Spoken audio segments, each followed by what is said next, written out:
जमीर जिंदा रख, कबीर जिंदा रख।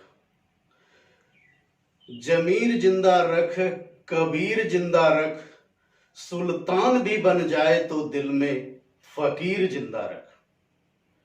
हौसले के तरकश में, हौसले के तरकस में कोशिश की वो तीर जिंदा रख। हार जा चाहे जिंदगी में सब कुछ, मगर फिर से जीतने की उम्मीद जिंदा रख।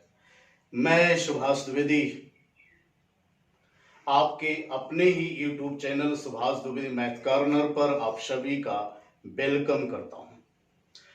आप सभी लोगों को पता है कि जिस परिस्थितियों से गुजरते हुए हम लोग यहां तक पहुंचे हैं, आप देख रहे हैं आपकी परीक्षाएं बार बार पोस्टपोन्ड हो रही हैं, जिसमें बार बार हमें आपको कुछ ना कुछ सोचने पर मजबूर होना पड़ रहा है। इसलिए इस समय हमें आपको धैर्य की बहुत ज्यादा जरूरत है, क्योंकि अगर हम लोगों ने इस समय पेशेंस खो दिया तो निश्चित रूप से हम आने वाले लक्ष्य से बहुत दूर हट जाएंगे। आपको पता है कि पॉलिटेक्निक का एग्जाम भी आपका पोस्टपोन्ड हो चुका है। ये एग्जाम अभी की संभावित डेट के आधार पर सितंबर के फर्स्ट वीक में होने की संभावना जो कि अभी बताई जा रही है।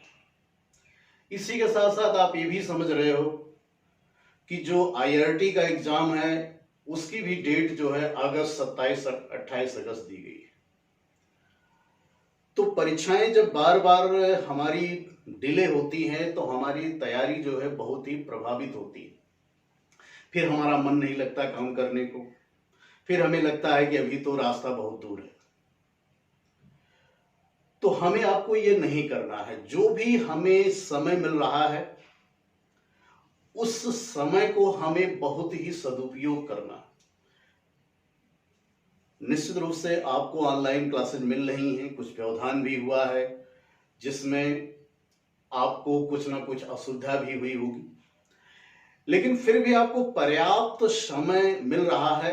माना कि यह प्रकृति से हमें आपको एक प्रकार से दंड मिल रहा है, लेकिन इस दंड को हम कैसे अपने भाग्य के रूप में या अपने प्रारब्ध के रूप में इस्तेमाल कर सकते हैं, यही हमें आपको करना है। आपको हर हालत में अपने पेशेंस को बना के रखना है, क्योंकि अगर आप पेशेंस को खो देंगे तो निश्चित रूप से आपको ये समस्याएं होंगी, क्योंकि बार बार आपको कुछ बातें बताने की कोशिश होती है कि जिसमें मैं बार बार आपसे कहता हूं कि अगर आपने अपना पेशेंस खो दिया तो हमें आपको कुछ भी हासिल नहीं होगा। क्योंकि अगर एक माँ जो अपने बच्चे को 9 महीने गर्भ में पालती है, अगर वो पेशेंस खो दे तो हमें आपको इस धरती पर ही आने का मौका नहीं मिलेगा।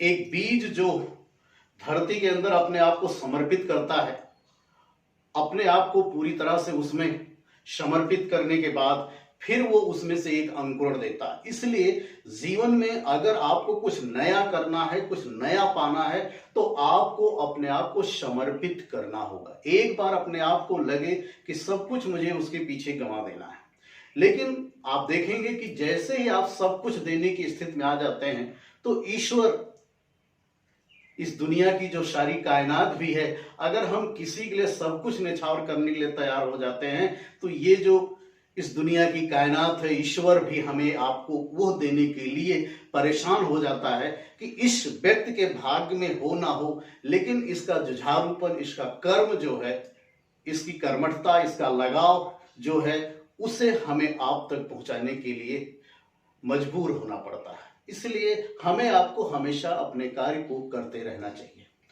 हम इस पर कुछ और बातें लेकर के नेक्स्ट सेशन में लेकर के आएंगे।